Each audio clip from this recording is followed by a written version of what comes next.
घंटी बाजत राम जी अइले आंगना। घंटी बाजत राम जी अइले आंगना। आम दीना आशीष बनवा जाए बापना। चाची दीना आशीष बनवा जाए बापना। कहे लागी बबुआ होली हलो जनमिया बबुआ काहे लागी जइब बिरिदबानवा। बबुआ काहे लागी जइब बिरिदबानवा।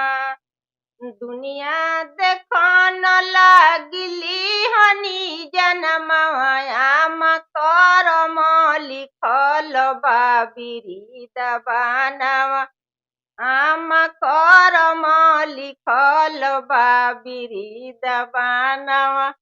घंटी बाजत राम जी अइले आंगना। घंटी बाजत राम जी अइले आंगना।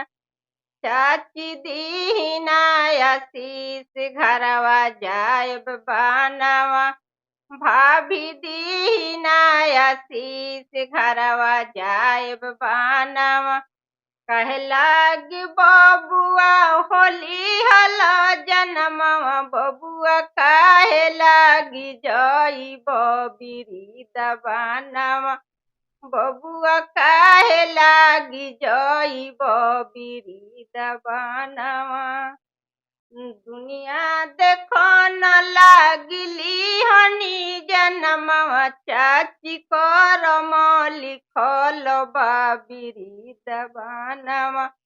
भाभी करम लिखल बा बिरिदबानवा।